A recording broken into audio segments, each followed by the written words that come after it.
Good evening, everyone. My name is Mark Berry, and I'm the president here for Schoodic Institute at Acadia National Park, and it's my pleasure to welcome you for an event that is co-sponsored by Schoodic Institute and the Mount Desert Island Historical Society. And I'll give a very brief introduction to Schoodic Institute because I suspect most of you know who we are, having found your way here, and many of you being familiar faces already. But we are committed to guiding present and future generations to a deeper understanding and greater appreciation for nature. We work in very close partnership with Acadia National Park, who owns this facility that we manage in partnership with them.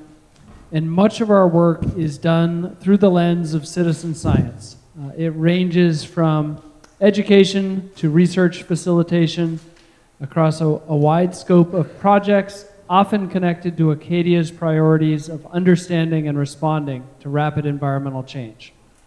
And environmental change, whether slow or rapid, I think connects very nicely to the work of Mount Desert Island Historical Society. There have been changes both environmental and otherwise that they are helping to track and keep in the record for all of us. And I'd like to introduce Tim Garrity, the Executive Director of the Historical Society, who was gracious to join us in hosting this event this evening, and allow Tim to introduce our guest speaker for the evening. So Tim, thank you. Thanks, Mark. Thank you, Mark, and thank you all for coming this evening. The Mount Desert Island Historical Society keeps, discovers, and celebrates the history of Mount Desert Island. We keep that history in our protected collection of 30,000 archival items at the Sound Schoolhouse on Mount Desert Island. We also publish an annual magazine. It's called Chabaco. That peculiar name is the type of working boat that was the hardest working boat of the 18th century. And we still publish each year a journal of history that this year is going to focus on the idea of waves of change, how the landscape and seascape around MDI have changed. We also put on programs like this. We try to make every one of them collaborative because we recognize as scholars that no one organization can contain all the history that we want to access. And if you're interested in learning more about the Historical Society, you can find us at our website, mdihistory.org. And we have recently renovated that website with the help of a new media student from the University of Maine, and has features like access to our collection of digital photographs. Thousands of photographs that you've probably never seen before are now available through our website, and lots of other resources too. But tonight we're here to hear from Dr. Richard Judd, who really has taken on a central role in Maine history. His scholarship and presence has helped us understand the history of Maine better than we have before. A work of scholarship that he's built over the last 3 decades. And also on a national level, he's widely known for his work in environmental history. Just a couple of notes that he got his PhD from University of California, Irvine in 1979 and came to Maine as a postdoc fellow. He edited the Journal of Forest History that later became the Journal of Environmental History. He edits the Journal of the Maine Historical Society, simply titled Maine History. He has taught courses at the University of Maine, of course at the undergrad and graduate level, in 19th and 20th century America, including urban history, economic industrial history, and environmental history, and Maine history. Among his many, many publications, I'll just mention a few, are not only the subject of tonight's talk, the Historical Atlas of Maine, but also an environmental history of New England called Second Nature. He's published a landscape history of New England, and there's one book that is given to every, or sold to every undergraduate student in history at the University of Maine, and that is Maine, the Pine Tree State. He has the distinction of having 2 books that he's published that you cannot get. One of them is the Historical Atlas itself. I believe it's being republished in a 2nd edition in China as we speak. Maine, the Pine Tree State, you would have to buy in hardcover on Amazon for $154. You just can't get that one either. So his work has proven to be really essential to our understanding of this state and of environmental history. And I think it's fair to say that what you're seeing is a guy who's at the height of his career of 30 years invested in helping us understand ourselves and this community. So please welcome Dr.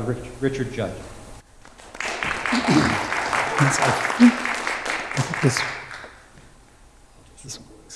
Thanks very much, Tim and Mark, for inviting me down today. I didn't realize that Pine Tree State is out of print. I'll have to talk to our editor. That's a staple of our courses. I'm going to talk about that a little bit today. But the atlas here, and I should point out, you know, when I made up this title slide, I was thinking that would be the title of my talk, but it kind of looks like the title of the book. So, as someone said earlier, you have to read the fine print here. This is the Historical Atlas of Maine, and the editor is not Richard Judd. It's, Stephen Hornsby and I were the editors of this book.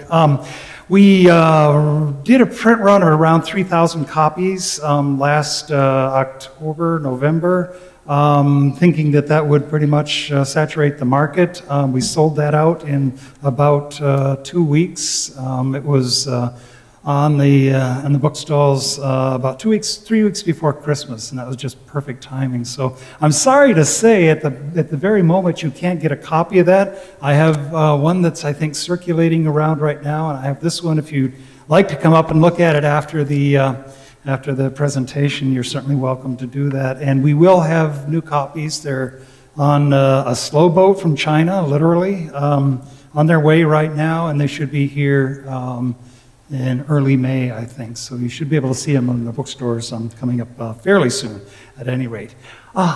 Excuse me, what I wanted to do today, because I am unrepentantly a historian, I guess, is not only give you an idea of what the Atlas is about and how we put it together, but to put that into a context of the sort of the evolution of Maine history in the 30 or so years that I've been here at the University of Maine.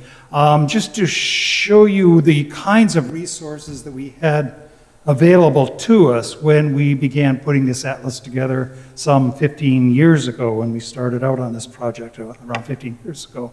So I'll kind of walk you through what I think is the direction or the trajectory of Maine history over those 15 years or so, to show you what really went into this atlas in terms of scholarship. But when I came here, I arrived here, as Tim said, on a postdoctoral fellowship in 1980, and spent just a year here in Maine working on a history of lumbering in Aroostook County. I went back to,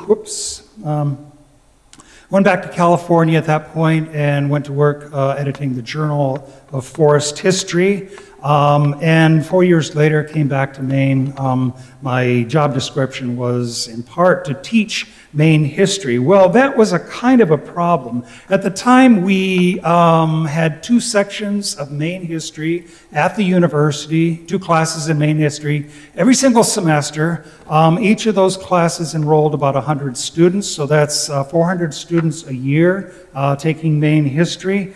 Sometimes overloads of maybe 10 or 20 per class size, so somewhere just under 500 students taking Maine history every semester. This was 1984.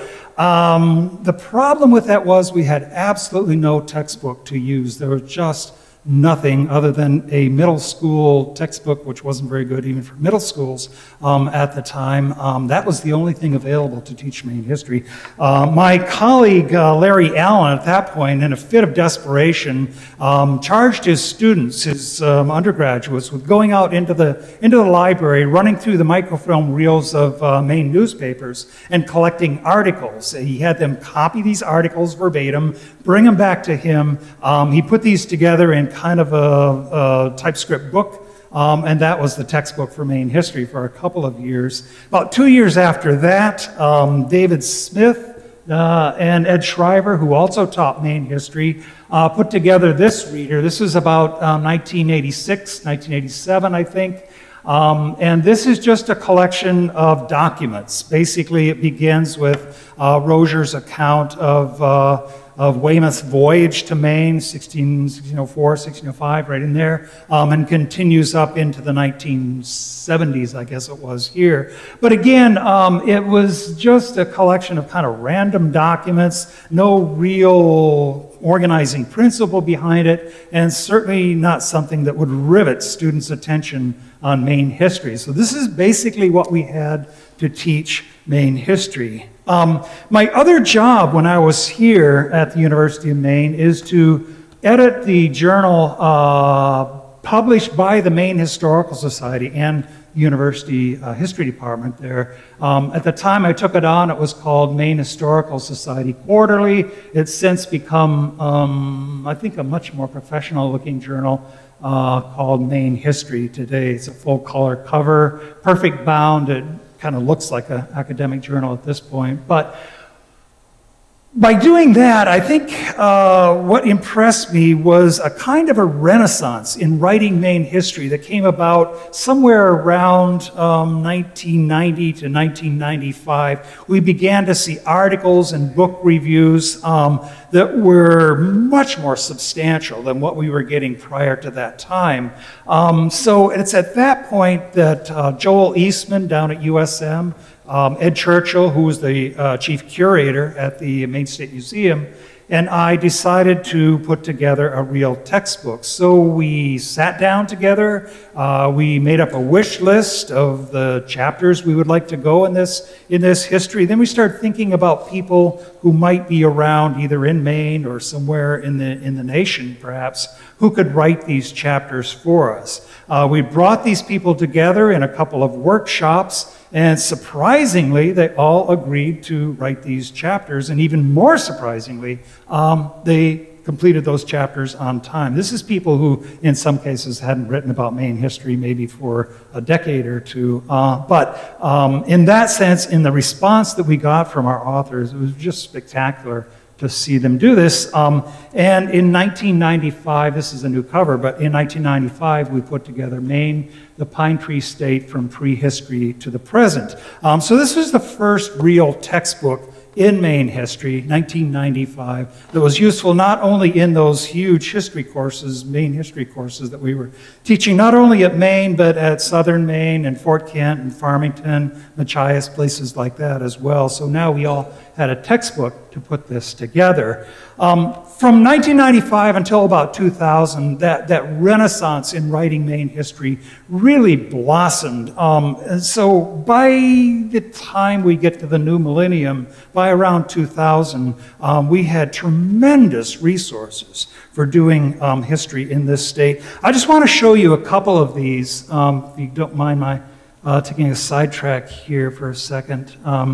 This is the Maine Historical Society's, Maine Memory Network. I don't know if any of you have used this, but this is a site put together somewhere around 2004, 2005 by the Maine Historical Society, in which they collected, through this network, they collected images from all over the state, from small historical societies all over the state, digitized them. They would go out to these historical societies, digitize them, bring them into this website, so that if you had, say, a topic like, let's say, Acadia,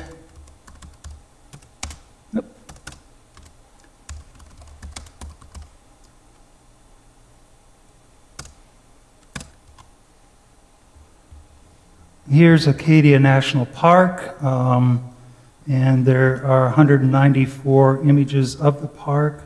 It's really fun to just scroll through these things and see all the, you can enlarge these, and usually they come with some description of the image itself. So this is this gigantic collection of all the images that they could collect in Maine. Let's see, do I still have Tim's on here? I think I do, yeah. Tim Garrity at the Mount Desert Historical Society has done something very similar to this here. You can see his archival record, and this too is searchable. We tried to find the Bar Harbor fire, but I guess we didn't run across much in the way of images from that, right?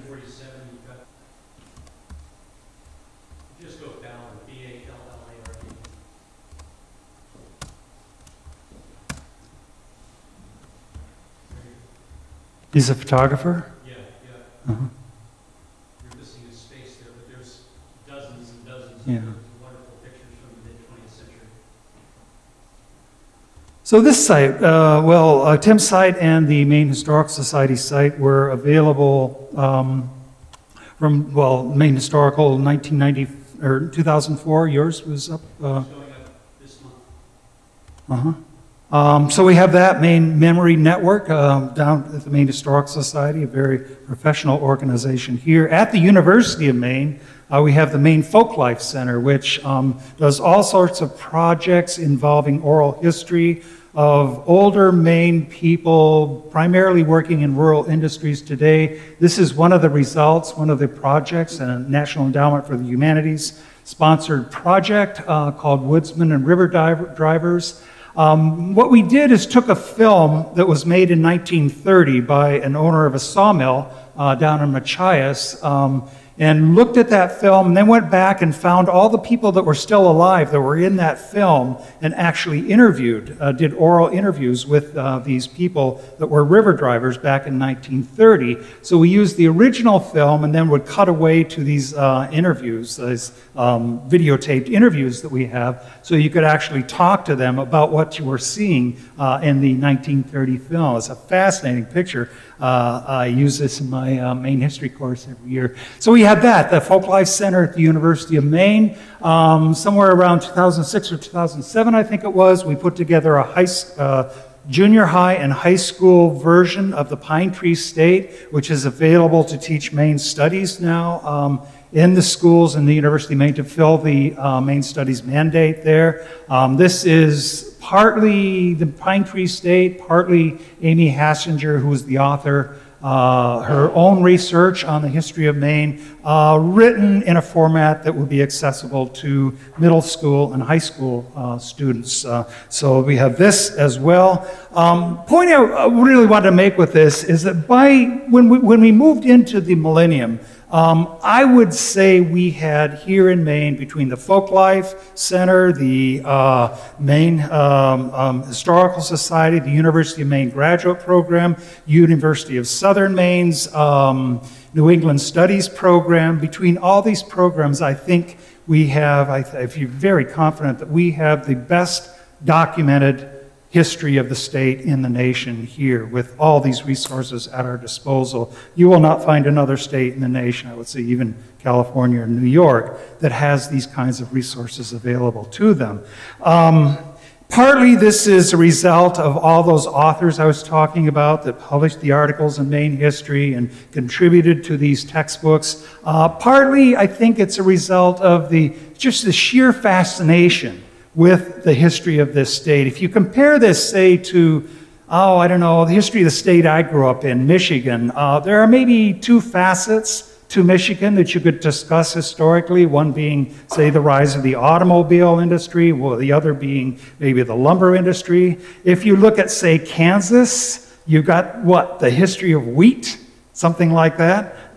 Here, what we have is just so multi-layered. We've got some of the earliest tourist facilities in the nation. Back to 1830, Old Orchard Beach begins really developing a tourist industry in this state. Thanks to Henry David Thoreau, we've got the birthplace of the wilderness idea in America here as he traveled up into the Northwoods, the Maine Northwoods. We have the lumbering industry and all the technology that is supplied to lumber operations all over the state. Joseph Peavy, 1858, invented the peavy, for instance, the bateaus, the log booms. All this technology comes from Maine, and this is one of the resources we have as part of our historical legacy.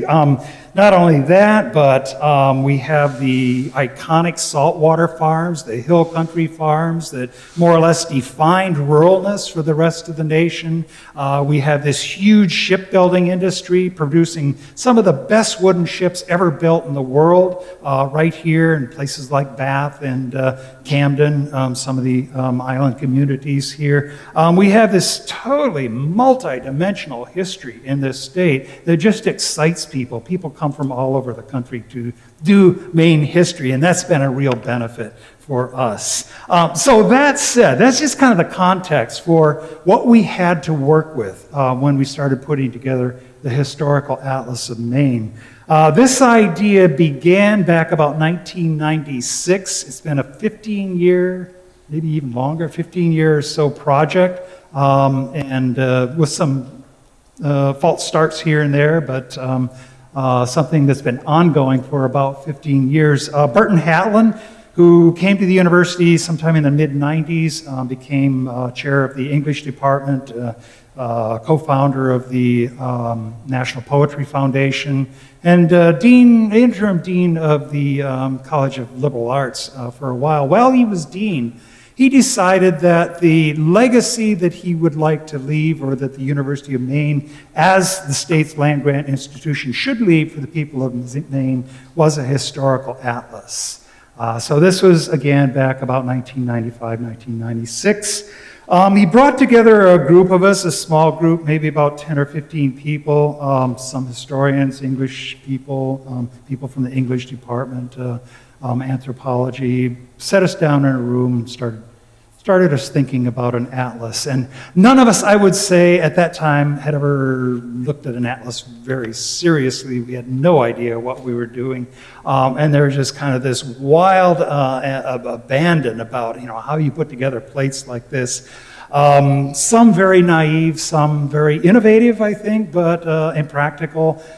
We had one geographer in the whole group, and that was Stephen Hornsby, who I'm sure was rolling his eyes at some of our projects. Just to give you one example, I thought we should do the the plate on lumbering, by taking a long, long quote from Thoreau. It's about a 3-paragraph quote from Thoreau describing a river drive. And what I wanted to do is to take that quote and then to take the text and kind of weave it down the page like this, from the Maine woods down to Bangor here, and then we would have the log boom down here and everything would. Fortunately, I was disabused of that idea, and when Stephen Hornsby and our cartographer got together on this idea, they sort of extracted some of the creativity from our thought, but left those kinds of ideas back on the drawing board and began very seriously to put together this historical atlas. So to make a long story short, it took about 4 workshops when we brought everybody we could think of, again, like we did with the Pine Tree State, brought everybody together that we could think of that had something to say about Maine history, sat them down in a room, and just the room exploded with ideas. We sat down, we deliberated, we went back home, and nothing much came out of that. It probably, it's good that it didn't, but what we did then, Stephen and I sat down and had a sort of a heart-to-heart talk about how we were going to do this. We figured out we couldn't really rely on people just expert in the field to do it. And I think the reason it worked for the Pine Tree State is that everybody was working in a very traditional format. We said, give us a history of shipbuilding in Maine. You have 30 pages to do this from start to finish, and They could do that. It's not that hard to do. But for us in the atlas, what we were asking people to do is to conceptualize what they would have put in that 30 pages, think of it in terms of images, and reduce that whole thing to 500 words. That is only 500 words, not 501 word, but 500 words. And that was just, you know, for people like me, for traditional historians, traditional academics, that's taking a lifetime worth of work and condensing it into 500 words, and it just didn't work for them.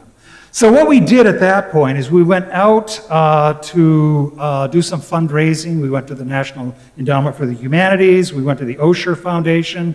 We went to the state legislature and the University of Maine system and put together about $600,000, from which we were able to hire graduate students who were much more flexible in their thinking about how to present history, and gave them then the task of transforming these huge bodies of work into 500 words and a bunch of pictures. And that's the formula that actually worked with this. So again, to make a long story short, that was about 2004, 2005. Between that time, with Stephen largely working with these graduate students, and the graduate students in turn working with experts in the field, we put together some mock-ups of the plate, sent it to our cartographer, Stephen Hermann, or Michael Hermann, and he transformed them into the plates that you see here. I spent the summer of 2012, I think it was, going through all the plates and editing the 500 words and the captions, and it went from there to publication. So again, about 15 years of work, a lot of back and forthing, but we did manage to make this work in a way that I really didn't even think was possible when we first started with this. But here it is. We have the atlas. So what I'd like to do is to show you what we were working with very quickly. And I'll just present some of these plates, show you what I think is exciting about them. Hopefully in May you'll have a chance to look at this in the bookstore, perhaps purchase one. But we will have these available to you at some point. But what we were working with is a group of historical plates from literally all over the world. This one comes from the Osher Map Library down in Portland, but we received images from the British Museum and from even some from Portugal, I think, places all over this country. So we had this collection of historical maps, which are really, really very graphic and very appealing. And then on top of that, what our cartographer did, Mike Hermann, is superimpose information layers, layers of information. This is geographical information systems on top of those historical maps, so that you can see here, this is the proposed boundaries, I believe, when we were determining the northern boundary of Maine, the Aroostook boundary and the St. John boundary here, what the British and the American negotiators had in mind for that northern boundary of the state of Maine and New Brunswick in this area here. So we took that information, just laid it over the top of these historical maps. So that's one approach. And I think what remained of that creativity, that very naive creativity from the first founding of the Atlas, was the idea that we were not going to take information and superimpose it on a set of cookie cutter maps. Like just take a state of Maine map, put the demography on, the transportation systems on, the industries on, or something like that, what you normally see in an atlas. We were going to fit the information, find the maps that fit the information we were going to use. So every one of these atlas plates is a different map. Just to show you a couple others of these. This is a wonderful series of bird's eye views. I don't know if you're familiar with those, but these were quite the rage in the 1870s to about 1920 period, when artists would go around the country, people who were trained to do this, and they would go into a town like Portland here, get subscriptions to a map, and then when they had enough money to put the map together, they would walk through the town and get a sketch of every single building in the town, and then somehow, I don't know how they got this perspective, but they would at least mentally rise up above the city and present in proper perspective each one of those houses in that area. So most large cities and really an awful lot of small cities have these bird's eye views from about the turn of the century here. But you can see the detail on this. You can see the buildings. If you lived in this house here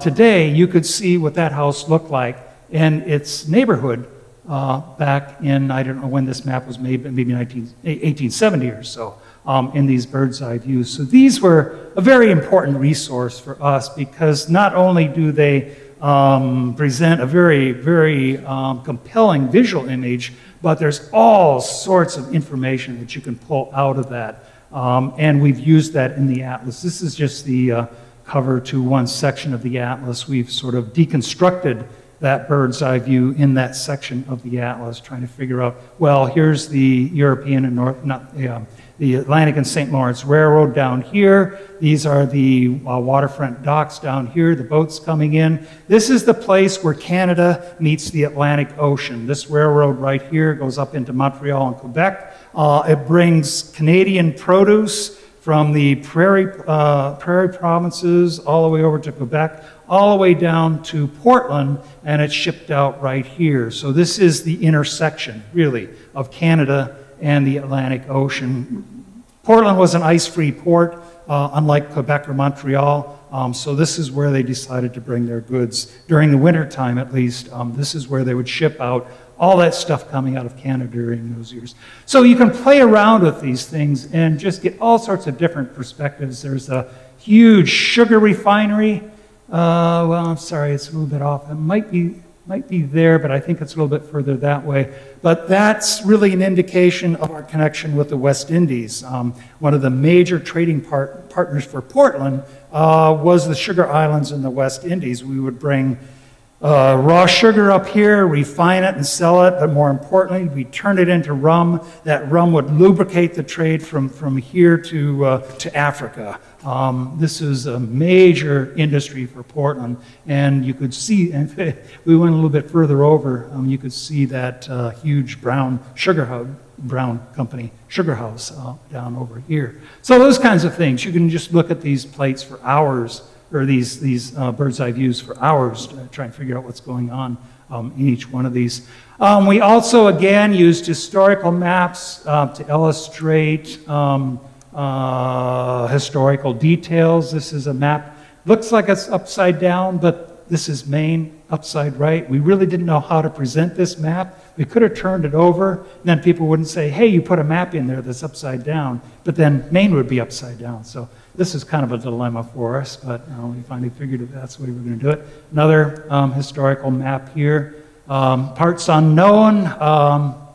That would be the interior of North America. Here's Norumbega, the fabled city of gold on the Penobscot River. As you can see here, this is inscribed right on these circa 1500 maps, those kinds of things. So this presents the information that we didn't have time to talk about in that 500 words that you see there. We also used the GIS mapping to present overlays of information. This is Jim Atchison's study of the lobster gangs of Maine, the territoriality in the Maine, coastal Maine lobster fishery. And what he's done here by Jim Atchison, by talking to the people who were lobster fishing in each one of these coves, figured out where the territory was that belonged to that particular cove. Excuse me. So they would more or less, the people, the lobster gang in this particular cove here, would control the fishery in this area. You see some overlaps here, causes some problems. But what we were able to do is to take a general map of Maine. This is our base map, very rich map in itself. But basically what we did then is just overlay this kind of information on top of that. So we had these kinds of GIS maps that we're using here.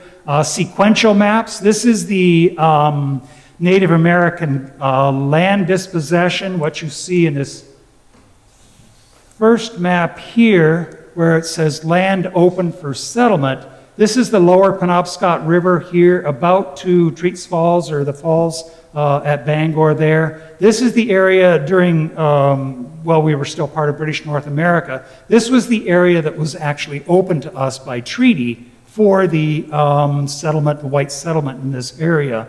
This would be like Waldo County, Hancock County in this area here, up to about Bangor. What you see here is this line steadily moving northward. This is what was the native homelands, 1759. This is the native homelands about 1800. This is what's left of the native homelands, 1830 or so. The two townships here, they were dispossessed of these two townships about 1833, and all they had left was not so much the riverbanks, but the islands in the river at that time. So again, this kind of sequence that you see here, very graphically in a way that you know, we never could have described in text, very graphically displays the gradual dispossession of Maine Indians, the Penobscots in this case,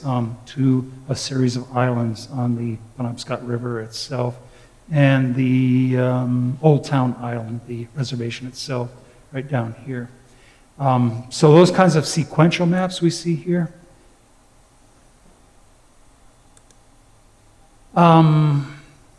Again, an overlay of all sorts of information. This is the basic base map that we used. And then on top of that, we superimposed the deeds for the French community along the Madawaska community along the St. John River up here. As you see, these deeds to land in this area are very typical of up along the St. Lawrence. Very long properties running from the river back, so that everybody has riverfront property here, but you also have sort of the lowlands area down here, the alluvial lands, the alluvial soil, like grow potatoes down here, the uplands where you have the meadows, and then the back areas back in here where you would have, say, a woodlot or something like that. So 3 ecological zones connected together in one piece of property here, but very, very distinctive of the French-speaking settlements along the St. John and the St. Lawrence River here. So this is basically using illustrations and these maps, the mills here,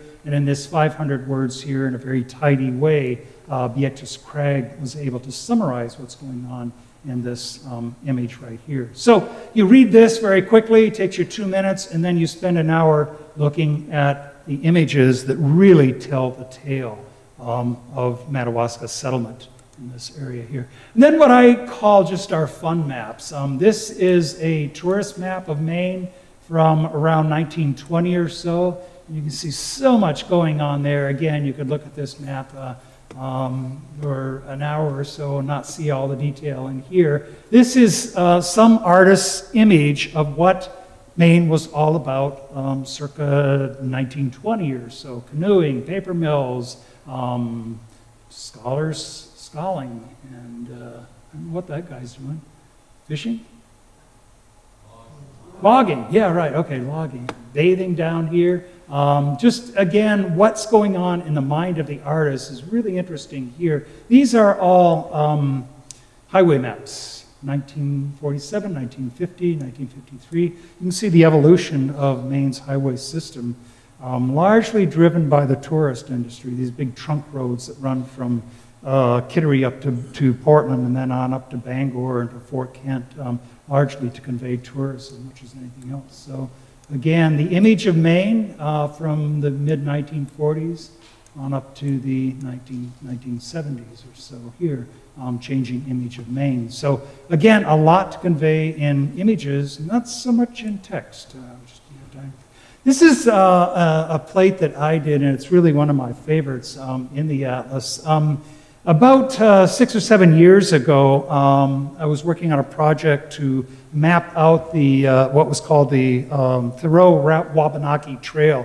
It's the trail that Thoreau, with his native guides, these Penobscot guides, took on 3 trips that he came up to Maine. And he started in Bangor each time. One time took a carriage, and 2 other times carriage rode up to Moosehead. 2 other times went up to Mattawamkeag, and then went up into the West Branch territory and came down on the East Branch here.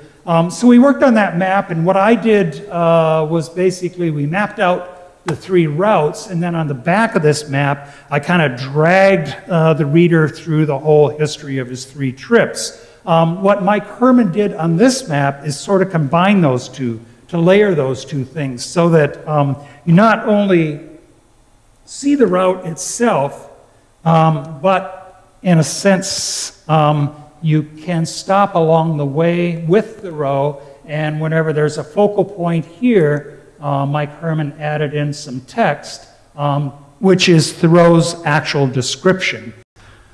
So what Thoreau was actually thinking about this West Branch territory here as he made his trip up to Mount Kineo here and then up into the Chesuncook territory, so you get a flavor from Thoreau's own words of what this area looked like at the time.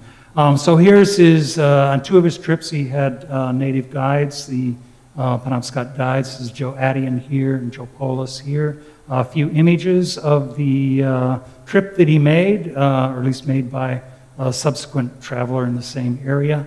As you can see here, very good sense for what the traverse between the West Branch and the East Branch might have looked like in Thoreau's day, and my 500-word text here. So you begin with a text again, and then use your imagination basically to follow the trail here around North Woods of Maine. And again, those, I just want to show you the bird's eye views again. This is an atlas plate from about 1870 or so. And what I did on this plate pretty much is just stare at it for a while and trying to figure out what people were thinking when they put this plate together. And it seemed to me that they were interested in showing how this particular town, this is Locke's Mills down the southern part of the southwestern part of the state, was going to progress through time, because what you have here is all the essentials of a small town in Maine at, say, 1870 or so. A road with roads leading off to Paris here, to Rumford Falls here, Rumford Road, Bethel in this direction here. So a focal point on the part of the road here and the railroad here. This is a very lucky town to have both an intersection of the road and the railroad here, but in addition to that, a fall of water that provided mechanical energy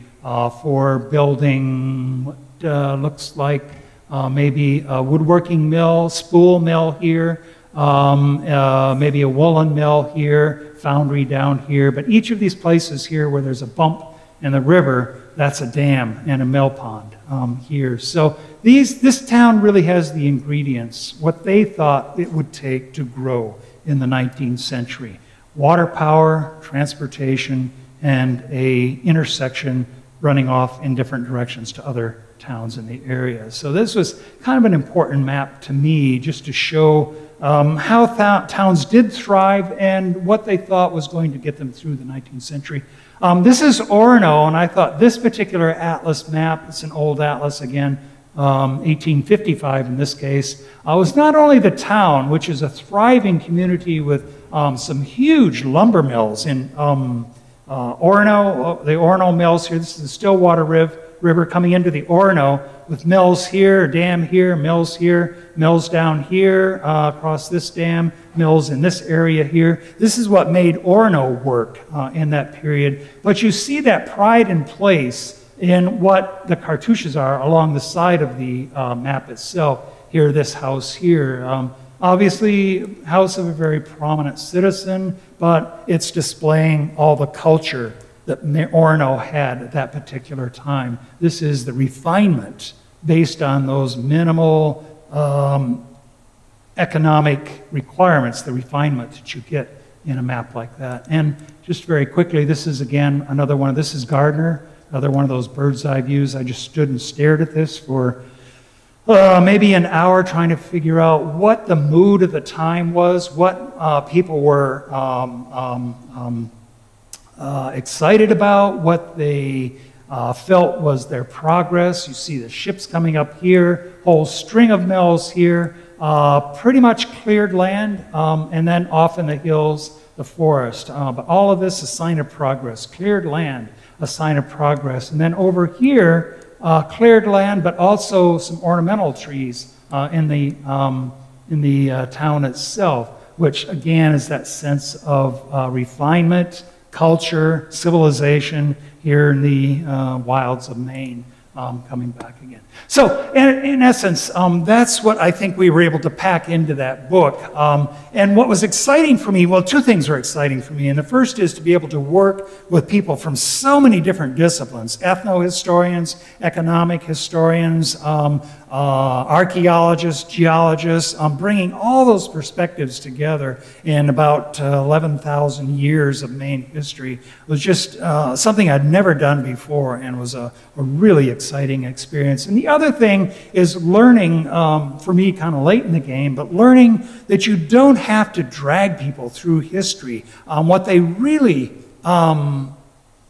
get out of the atlas, I think, that you don't get out of, say, the Pine Tree State, the textbook, is a sense that you have to use your own imagination to get anything out of the atlas. That is, you become the historian. You look at those pictures, you interpret those pictures. Let me just close with a kind of an incident that happened to me probably about 10 years ago now. But when I was teaching Maine history, I was lecturing on the maritime trades in Maine, and I happened to mention that in, I forget what it was, let's say 1855, about 1 out of 5 Mainers, wage-earning Mainers, that is people who were actually earning wages, about 1 out of 5 wage-earning Mainers worked on the sea, either in the shipbuilding industry, the shipping industry, or the fishing industry. 1 out of 5 wage-earning Mainers worked in the maritime trades.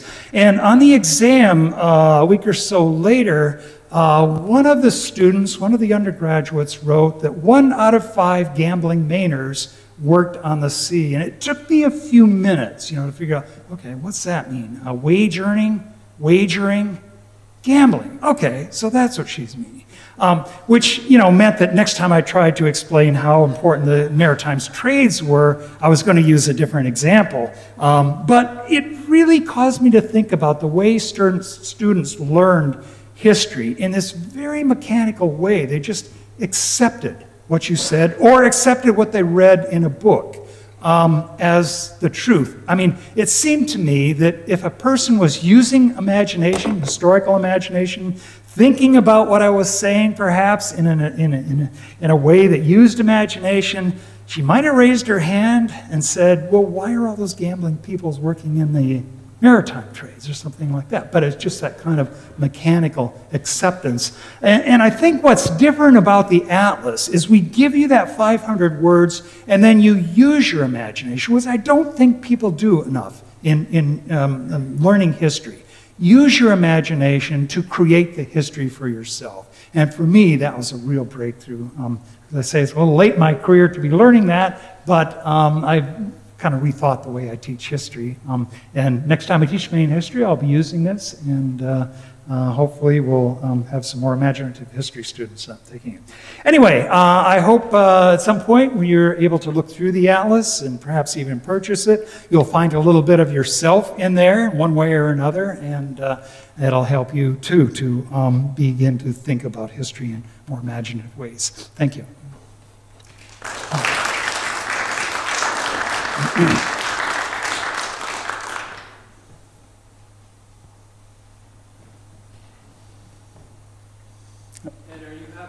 Some questions? More than happy, okay. Yes. We do prefer if you accept the microphone. I know some people prefer to belt out their question, and we sometimes live with that, but it's easier for others if you take the mic. So raise your hands, please. George Davis, Otter Creek, on MDI. I'm wondering what happened. Did you ever collect all the other pictures? I mean, all the other stories and things that the people had when they came to these came together? Did they just take all that? Oh, I see. In other words, do you have copies of what they did other than the 500 words? If I were a good historian, I would say yes, we documented every bit of that, but I'm sorry to say we really didn't. And there were some interesting ideas that flew out of that that we should have written down. But at the time, we were thinking they would take these ideas and they would transform them into some kind of information, textual or image. And in some cases that happened, in some cases it didn't. But it was kind of a negotiation of what we would put into the atlas, and some of it actually did end up in the atlas. The rest of it is off in the ether someplace, sorry to say. Yeah, it really is, yeah. If we'd thought about this, I think we would have documented this much more heavily right from the start. Because there were some interesting things being thrown around. Not very practical, but interesting. And I think what was interesting is, you know, we would have something like George Jacobson, who's a paleobotanist, and he's talking about a period 10,000 years ago. And he's talking to someone like me who thinks history started in 1607 or something like that. And these, you know, bringing those two sets of perspectives together was really kind of fascinating. And I wish, as you said, I wish we had spent more time writing these ideas down. I have a question about the picture that's on the cover. And I'm wondering what it's of and why you chose it. This was, I wish I could think of the person's name. Stephen Hornsby, who co-edited the atlas with me, lives in Orono, and this is a person who lives in sort of the other side of the town, but he knows fairly well. This painting was on his mantle, and the whole painting looks something like this, actually. So Stephen asked him if we could take it, make a high-quality digital reproduction, and that was what he decided was going to go on the atlas. I agreed because, as I pointed out to somebody, my home is right there. So didn't have an argument from me. The problem with this was, and we agonized over this, this is, you know, the book designer, Michael Alpert, is extremely compulsive, which you have to be a book designer. I mean, that's being a book designer all is about. There's a little bitty path right here that cuts between two fences, and we had to struggle and struggle to make sure that that was going to be on the spine rather than right here or right here. That's the kind of person he is. He's the best book designer in the state. And that's why, but boy, I tell you, working with him is kind of a trial sometimes. Thank you. Mm-hmm.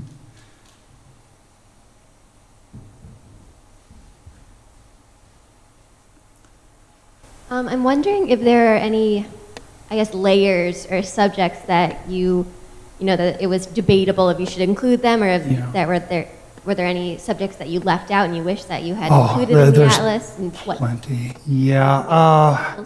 My background coming out of the Pine Tree State was you take a narrative from 10,000 years ago and you go up to the present, and that was just undoable in something like this. We almost left out Maine and statehood, you know, Maine becomes a state, simply because we hadn't really thought of it in terms of what we were doing here. The themes we are trying to emphasize here are resource use, sort of the transition from industrial to post-industrial Maine, the persistence of Penobscot or native culture, environmentalism, conservation, and resource use, the things that lend themselves better to geography than they do to history, perhaps. The reason we didn't really think of doing Maine and statehood is because it's so hard to picture. And you can do the vote. There's a vote on statehood, 1790s, that shows the difference between inland people and coastal people on the idea of separation from Massachusetts. But beyond that, there's really nothing really compelling graphically about that particular topic. So we considered very seriously leaving it out, but thought in the end, boy, you can't do that. So there's an homage to Maine statehood somewhere in there. I can't remember exactly where we put it, but there's a lot of that. I guess if I were to do it again, I would emphasize more ethnic history, more gender history, if we could find a way to graphically represent that. Partly we were sort of driven by the scholarship that already existed in the state because we just didn't have time with 100 and some plates, or 97 plates I guess it is, to go back and do original research on a lot of topics. Some we did, but most of them are just what is out there already. Who do we know who's done this, and will it look good in an atlas as opposed to in a textbook? Those kinds of things. So yeah, there's a lot of holes.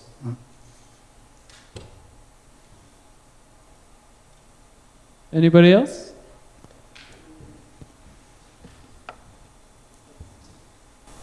I'm interested in this tool, using this historic atlas model to tell the story, and make it interactive. Is that a, historically, that's the wrong word, but in the past have people used that, or is this a relatively new model?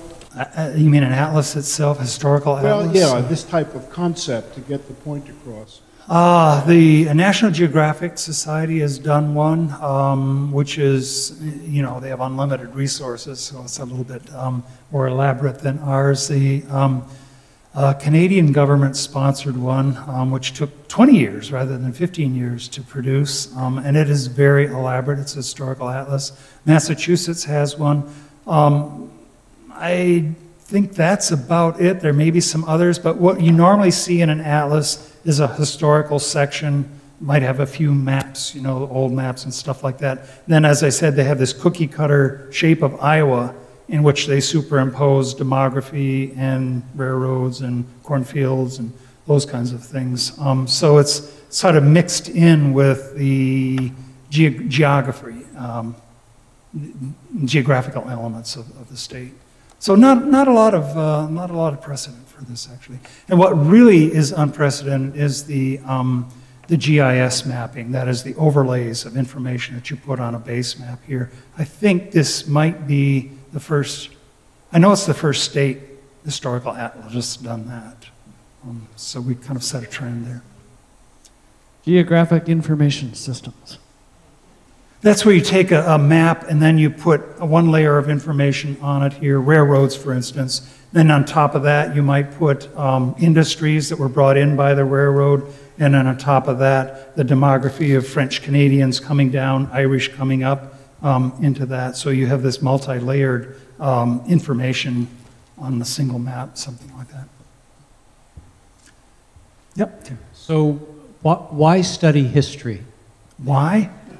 I think it has a lot to do with Maine identity. I think our biggest selling point in this atlas is that this confirms what a lot of people think of themselves as Mainers. So it's, in that way, it's kind of a way of reinforcing what we think about Mainers. But I think maybe even more important, it's a way of dispelling a lot of stereotypes about what we think Maine is. You know, we either have to be cutting down trees or pulling lobster traps to be a Mainer. And what we've tried to do in here is to kind of problematize that idea of identity.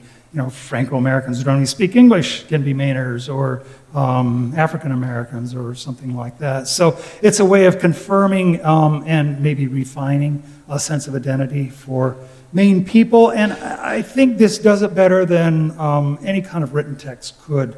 Because again, it draws you in, allows you to use your own imagination, to test your own preconceptions about what it means to be a Mainer against what's in that textbook. So in that sense, I think that's probably the most important thing to come out of this. At least I think that's what we do for the state of Maine that is most important. I'll make this the last question. Is there any effort or thought to making some of the GIS data layers available for other researchers as part of this project, or is that? Yeah, we have a proposal into the university to create a digital humanities lab, and we actually have a person coming on board in the history department next year who's a very much an expert in GIS and digital recreations of historical events and things like that. And we're hoping with that lab we'll be able to transform these images here into something usable, primarily for the classroom, I think. Excuse me, my original thought was, well, it's all digitized already. All we have to do is slap these onto a web page. But having talked to some educators about how this could be used at different levels in the school system, we really have to do some unpacking of these layers, you know, sort of set them aside, talk about each one. I think it's not really ready for classroom use other than, say, maybe at the college level right now. So it'll be a project, hopefully not a 15-year project, but I think it'll take some time to do that. But that's our next step, yeah. Please join me in thanking Dr. Judd again. Thank you. For what I at least found to be a very interesting presentation. And we have some refreshments out in the lobby that I hope you'll stay for and continue the conversation. And I know earlier, Tim, you said your website is MDIhistory.org if you want to stay in touch with the local organization on Mount Desert Island. And Schoodicinstitute.org will keep you connected to our programs. Thanks very much.